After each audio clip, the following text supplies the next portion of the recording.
Good morning, Josh. How you doing, Dave? You all right, man? You awake? A little bit. I'm just tired, but you know how this You sound a little weekend groggy there, buddy. goes. It's always a long weekend. So I believe me, I hear you. I got to fire myself up every Saturday morning because I'm in between Tom P. from the fishing show and Billy Schweim. I think between the two of them, they go through a case of Red Bull a week here. yeah, I couldn't drink that stuff. It would get me way too wired. So I think I told you last week I'm all natural, so it takes me a little bit to get going in the mornings.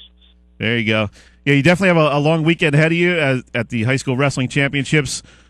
Take me through some of your thoughts from last night's action. Obviously, a lot going on with the opening round and then the pre-quarterfinals. A couple of big upsets, and South Jersey guys, some having a hard time, and while others made it through to the quarterfinals. Like I know a guy you've covered a lot, Antonio Rodriguez of Buena Regional, making it through. A couple of prep guys, Nick Clark and Jim Brady. So give us some of your thoughts initially on the opening 2 rounds of the states. A lot of standard stuff. I think some of the best South Jersey kids. A-Rod from Buena, obviously one of the better heavyweights. Brady and Clark, certainly not the biggest surprises. You have the Manchios, the Firestones, the Van Brills. All the biggest South Jersey guys really made their mark, which was impressive. One guy I really liked that I saw was Brad Dobzhansky. He made a nice run. From Delsey, he got a late win against Southern's Blavel, and got that late takedown. I thought that was really impressive. He was one of my kind of big, surprises from South Jersey to make the quarterfinals. Good wrestler, but 2 really nice wins for him to get going. Yeah, most people recognize that name. His older brother, Brian, obviously in the St. Louis Cardinals organization. He's probably down at spring training now, so very, very athletic family, and great to see the younger Dobzhansky getting through to the quarterfinals. Really a strong showing for Delsey all the way around. Yeah, they went 4 for 4. They got all 4 of their guys to the quarters. Edison, and all 4 of them were in dramatic fashion. 3 1-point wins, and then Billy Janser at 160, upsetting the number 2 seed in the bottom bracket in overtime. So all 4, a great day for Delsey. Surviving close matches. That's what they do. They're tough kids over there. They're taught well by Greg Sawyer, and they do a good job. So not really surprised to see them kind of battle to the end. That's their MO. Yeah, not really surprised. Coach Sawyer, man, he gives you that stare down. You don't want to lose a match and have to face him, right? Exactly. He can get on you pretty good. He's pretty calm, but when he wants to fire you up, you listen, because when he talks, you listen. He's one of those guys. For sure. What are you looking for today? Any interesting matchups on your radar? Yeah, what I'm looking forward to, like I said, try and focus more on South Jersey down here. And 152, I like the matchup Rosario and Donardi. Delsey Lorenzo Rosario and Holy Cross Zaylee Donardi. They've met twice this year, both close matches. Donardi got him the last time when Rosario kind of went for an ill-advised shot late when he was winning, and he got caught. And Donardi wound up coming back to win that match. I think that could be really interesting. 152, that's their quarterfinal match. And then 138, a potential semifinal. Clearview's Mike Van Brill, obviously, a guy who can in theory make a run at the state title. He's got He could get Mark McCormick from Camden Catholic. I think that could be a really fun, especially for South Jersey, a really fun semifinal at 138 if it comes to fruition. Let's talk a little bit. We're talking with Josh Friedman from the Daily Journal and Courier-Post, covering some high school wrestling at the state championships this weekend down at Boardwalk Hall in Atlantic City. I want to talk about Jim Brady for real quick. We had him on earlier right after weigh-ins. Obviously a confident guy, St. Augustine Prep 220-pounder. He's having a lot of fun with the end of his wrestling career before he moves on to college football. Let's play a little hypothetical. Say he does make it to the state final, and say Holy Cross's Correnti does make it there as well. Does he have a shot at beating Correnti?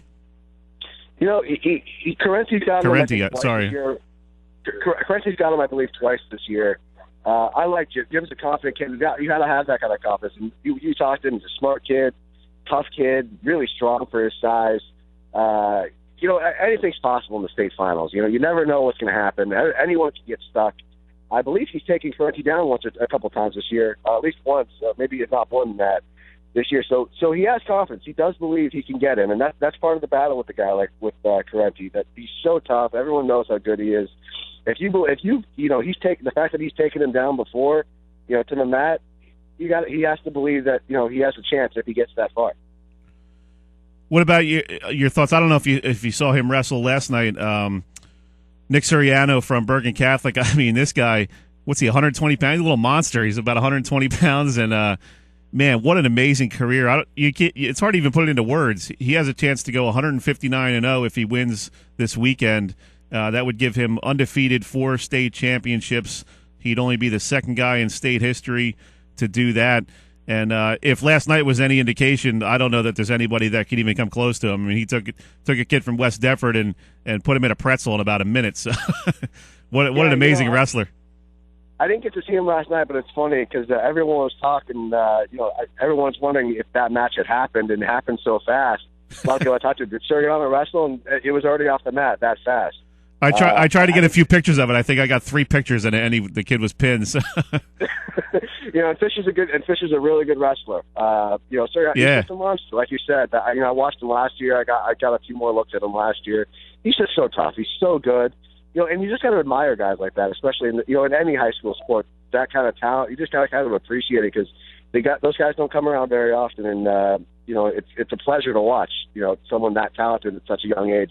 You just got to think he's going to have a great college career and maybe even an Olympic career if he goes that route. Here's a little nugget of information for our fans out there. Nick Suriano, senior from Bergen Catholic, he's 156-0 now. And he's allowed 2 offensive points against him in his entire career. He got taken down once as a freshman in the Beast of the East, and that was it. It's filthy. It's just like I said. You just got to admire it. I mean, like those guys are just so rare and so special, and you just got to tip your hat to them because you just kind of shake your head because you don't think kids should be that talented at that young of an age. I mean that's like in baseball pitching a perfect game and getting 25 strikeouts and 2 broken bat grounders. I mean, it's ridiculous. Exactly. I mean, obviously here at the Journal we covered Mike Trout. He was special, and but you got to think that even Mike. You wonder, can you compare Mike to what Mike did in high school to what Suriano's doing? I mean, you got to think Suriano's having a more special high school career, and that's saying something to someone like Mike Trout. Speaking of Mike Trout, have you spoken to him recently? I know you guys sort of been chronicling his pro career and his amateur career, and what do you think of what he's accomplished so far in his career? Obviously, I don't think anybody expected this kind of success, and now we're almost expecting it on a yearly basis. Yeah, excuse me, sorry about that.